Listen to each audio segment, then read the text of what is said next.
जय हिंद, जोहार। जेएसएससी और झारखंड दुर्गा देने वाले छात्रों के बहुत सारे कमेंट्स आ रहे थे कि सर भारत का जो जनगणना है और झारखंड का जनगणना है, इससे बहुत सारे प्रश्न आते हैं, तो आप जो है इंपॉर्टेंट चीजों को बता दें।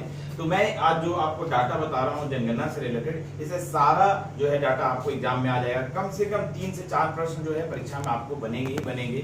तो आपको झारखंड और जो है भारत दोनों की जनगणना को हम लोग कवर करने का प्रयास करेंगे। ठीक है, आप लोग इस डाटा को याद कर लीजिएगा और मैं ट्रिक बताऊंगा कि कैसे आप डाटा को जो याद करें और कौन से डाटा को याद करें। लगभग जो महत्वपूर्ण डाटा है उसी को मैं बता रहा हूं। सबसे महत्वपूर्ण है कि भारत में जनगणना का इतिहास क्या है। तो भारत में सबसे पहले जनगणना जो है आपको 1872 में लॉर्ड मेयो के समय शुरू हुआ। लॉर्ड मेयो जो थे हमारे वायसराय थे, उनके समय जनगणना की शुरुआत हुई। लेकिन ये जनगणना बहुत अच्छे तरीके से नियमित नहीं थी, अच्छे तरीके से की नहीं गई थी।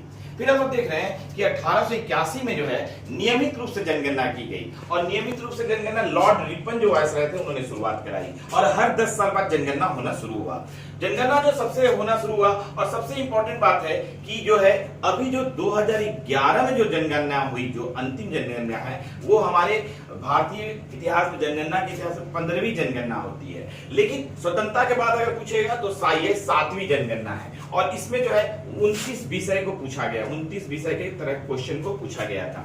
ठीक है, तो इसमें सबसे महत्वपूर्ण है कि जनगणना जो है संविधान के किस अनुच्छेद के अंतर्गत आता है, तो 246 आर्टिकल 246 के अंतर्गत आता है। और ये संघ सूची जो समर्थित जो आपको सातवीं अनुसूची है, जिसमें 3 तरह की सूचियां दी गई, तो ये संघ सूची का पार्ट है और ये संघ सूची में जो है 69वें क्रम 69 क्रम पे है ये, है ना। तो ये भी आप याद रखिएगा 69 क्रम पे है। उसके बाद हम लोग देख रहे हैं कि ये जो जनगणना है ये अधिनियम के रूप में कब आया, इसकी वैधानिकता कब मिली, तो 1948 में जनगणना अधिनियम आया, उससे इसको वैधानिकता प्राप्त हुई जनगणना को। उसके बाद हम लोग देख रहे हैं कि 1961 में जो है आपको गृह मंत्रालय ने होम मिनिस्ट्री ने जो है जनगणना विभाग का गठन किया, जनगणना विभाग बनाया। ये भी बहुत महत्वपूर्ण है। इसके बाद हम लोग देख रहे हैं कि ये जनगणना जो है ये कब तक के डाटा से बना है, 31 मार्च 2011 के डाटा से बना है और इस समय जो हमारी आबादी थी 121 करोड़ आपको आबादी थी 2011 में जनगणना में। तो अभी तो आबादी हम लोग जान रहे हैं कि अभी हमारी आबादी जो है लगभग 100 आज के डेट में 140 करोड़ हो गया है और 2011 में जो जनगणना में था 121 करोड़ था। तो आज देखा जाए अगर आपको 16 मई 2023 को तो 140 करोड़ हो गया है जनगणना जनसंख्या हमारा। और ये जो है हमारे 31 मार्च 2011 में 121 करोड़ हमारी जनसंख्या थी और इसमें जो है आप देख रहे हैं इसमें जो समय 35 राज्य और संघ शासित, समय 28 राज्य होते थे और 7 संघ शासित प्रदेश होते थे, उसमें जो है 640 जिलों में किया गया था, उससे बना है। उसके बाद देखते हैं कि जनगणना जो 121 करोड़ में जो है मेल जो है पुरुष कितना जनसंख्या है, तो 62 करोड़ से ज्यादा है और महिला जो है 59 करोड़ से ज्यादा है। इसको भी आप लोग ध्यान रखिएगा। सबसे महत्वपूर्ण जो है कि आपको इसकी दशकीय वृद्धि 10 साल में वृद्धि कितना होता है, तो 17.7% 10 साल में वृद्धि होती है। और जनघनत्व तो कितना है, एक प्रति 1 वर्ग किलोमीटर रहने वाली जनसंख्या को जनघनत्व तो बोलते हैं, ये है 382। इसको आप लोग ध्यान रखिएगा। उसके बाद देखते हैं कि आपको लिंगानुपात सेक्स रेशियो 1000 पुरुष पर महिलाओं की कितनी जनसंख्या होती है, उसको सेक्स रेशियो बोलते हैं। ये भारत में है 943 और ये 943 में शहर में कितना सेक्स रेशियो है, तो 929 और गांव में कितना सेक्स रेशियो है, तो 949। इसको भी आप लोग ध्यान रखिएगा। इसके बाद देखते हैं साक्षरता, लिटरेसी बहुत महत्वपूर्ण है। लिटरेसी भारत में अभी 73% है 2011 की जनसंख्या के अनुसार, अभी तो बहुत बढ़ गया होगा, 80 से ज्यादा हो गया होगा। ठीक है, इसके बाद देख रहे हैं कि आपको मेल का जो है लिटरेसी कितना 80% और फीमेल का जो है 65% है, 65% फीमेल साक्षर है। इसके बाद देखते हैं सर्वाधिक जो है जनसंख्या किस राज्य में, सबसे ज्यादा जनसंख्या किस राज्य में, हम लोग जानते ही हैं उत्तर प्रदेश में सबसे ज्यादा है जनसंख्या। उस समय 20 करोड़ की लगभग थी, अभी तो और हो गया होगा। उसके बाद उत्तर प्रदेश के बाद मध्य प्रदेश, उसके बाद बिहार, उसके बाद वेस्ट बंगाल, उसके बाद आंध्र प्रदेश में है। इसके बाद देख रहे हैं कि न्यूनतम जनसंख्या किस राज्य में है, सबसे कम जनसंख्या सिक्किम में सबसे कम जनसंख्या है। उसके बाद मिजोरम, फिर उसके बाद आप देखते हैं अरुणाचल प्रदेश, उसके बाद गोवा, उसके बाद जो है नागालैंड में सबसे कम जनसंख्या है। और सर्वाधिक जो है जनसंख्या दशकीय वृद्धि वाले राज्य कौन सा है, ये बहुत महत्वपूर्ण है, ये मेघालय है। मेघालय में सबसे ज्यादा जनसंख्या वृद्धि होता है, 27.9% होता है। हमारा दशकीय वृद्धि जो है 17.7 है और यहाँ 10% आएगा, 27.9% है, 27% से ज्यादा है। उसके बाद अरुणाचल प्रदेश 26 है, बिहार में 25% जो है 25.4 5% जो है दशकीय वृद्धि है।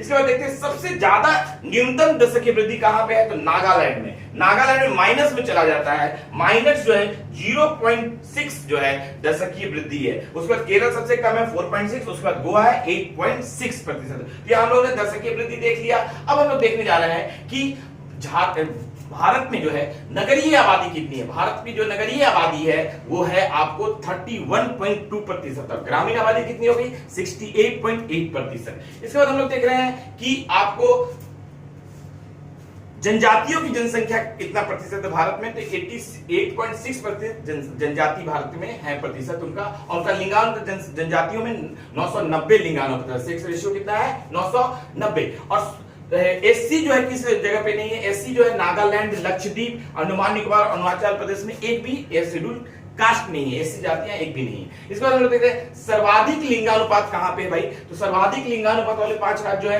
केरल में सबसे ज्यादा लिंगानुपात है 1000 पुरुष पे 1084 जो महिलाएं हैं। उसके बाद तमिलनाडु है, उसके बाद आंध्र प्रदेश है, उसके बाद सबसे कम लिंगानुपात कहां है, याद रखिएगा हरियाणा में है 879, ठीक है। उसके बाद सिक्किम में है 890, उसके बाद पंजाब में 895।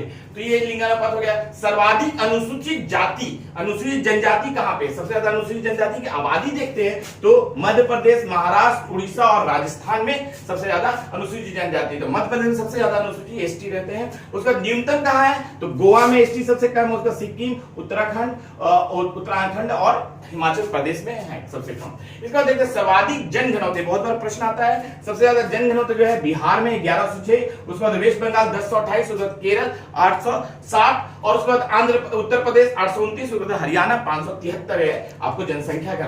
न्यूनतम जनसंख्या का भी बहुत महत्वपूर्ण है, अरुणाचल प्रदेश में मात्र 17 है जनघनत्व, और उसके बाद मिजोरम 52, उसका सिक्किम 86, उसके बाद मणिपुर 115 और नागालैंड 119 है। इसको भी आप लोग देख लीजिएगा। सर्वाधिक साक्षरता, सभी लोग जानते हैं सबसे ज्यादा साक्षरता जो है केरल में है, ये 94% है, उसके बाद मिजोरम में 91% है, और उसके बाद गोवा में 89% है, और त्रिपुरा में 87% है, और हिमाचल में आपको 82% है। और इसके बाद हम लोग देख रहे हैं कि अधिकतम जो है अनुसूचित जाति, सबसे ज्यादा शेड्यूल कास्ट कहां पे है, तो उत्तर प्रदेश में, वेस्ट बंगाल, बिहार, तमिलनाडु और आंध्र प्रदेश, ये देखते हैं। और न्यूनतम शेड्यूल कास्ट कहां पे है, मिजोरम, मेघालय, गोवा, सिक्किम और मणिपुर में न्यूनतम है। इसके बाद हम लोग देख रहे हैं कि आपको ये सारा जो डाटा मैंने बताया अभी तक, ये पूरा भारत का डाटा बताया। अब मैं आपको झारखंड का डाटा बताने जा रहा हूं। झारखंड का जो है 2011 के अनुसार जो है कि आपको जनगणना क्या है, तो 2011 के अनुसार झारखंड की जनगणना जो है 3 करोड़ 29 लाख है, 3 करोड़ 29 लाख है। मेल का कितना है 1.69, मतलब 1 करोड़ 69 लाख, 70 लाख है लगभग, और फीमेल का 1 करोड़ 60 लाख है। इसके बाद देखते हैं कि यहाँ जो है सर्वाधिक जो है दशकीय वृद्धि जो है कोडरमा में देखा जाता है 443% जो है, और उसके बाद न्यूनतम दशकीय वृद्धि जो है घनत्व जो है आपको जो है कि धनबाद में है 12% केवल, ठीक है। तो ये दोनों क्वेश्चन आप याद रखिए। सर्वाधिक दशकीय वृद्धि कहां है, कोडरमा में, और सबसे कम जो है दशकीय वृद्धि कहां पे है आपको धनबाद में 12%। इसके बाद हम लोग देख रहे हैं कि झारखंड का क्षेत्रफल जो है 79716% है, जो कि भारत के कुल क्षेत्रफल का 2.42% है। और इसकी जनगणना जो है आपको देख रहे हैं, देश की जनसंख्या का जो है 2.73% और 14वां स्थान रखता है इसकी जनसंख्या, ठीक है। तो इसके बाद देखते हैं दशकीय वृद्धि कितना है झारखंड का, तो 22.4%, और साक्षरता कितना है 66.4%। मेल का जो है 77% और फीमेल का जो है 55% साक्षरता है। जनघनत्व बहुत महत्वपूर्ण है, 414 है। लिंगानुपात 949 है, और 17वां स्थान रखता है लिंगानुपात में। इस पर देख रहे हैं कि 5 जो है सर्वाधिक जनसंख्या वाला राज्य जिला कौन का है, रांची है सबसे ज्यादा जनसंख्या, उसके बाद जो है आपको धनबाद है, उसके बाद गिरिडीह है, उसके बाद पूर्वी सिंहभूम है, उसके बाद बोकारो है। और न्यूनतम जनसंख्या कहां पे है, सबसे कम जनसंख्या जो है आपको है लोहरदगा, खूंटी, सिमडेगा और कोडरमा है। उसके बाद सर्वाधिक जनघनत्व, सबसे ज्यादा जनघनत्व कहां पे है, धनबाद में 1316 है, उसके बाद बोकारो में 750 है, 715 है, उसके बाद जो है कि आपको रामगढ़ है, पूर्वी सिंहभूम है, देवघर है। और देख रहे हैं न्यूनतम जनगणना सबसे कम कहां है, जानते ही हम लोग सिमडेगा 159 व्यक्ति है वहां पे। ये देखिए याद रखिएगा, सिमडेगा में 159 व्यक्ति है, और लातेहार है, उसका गुमला है, उसके बाद पश्चिम सिंहभूम है। इसको देखिए सर्वाधिक साक्षरता कहां है, रांची में 76% है, पूर्वी सिंहभूम में 75.5 है, उसका धनबाद रामगढ़ है। उसका न्यूनतम साक्षरता कहां है, पाकुड़ में सबसे कम साक्षरता है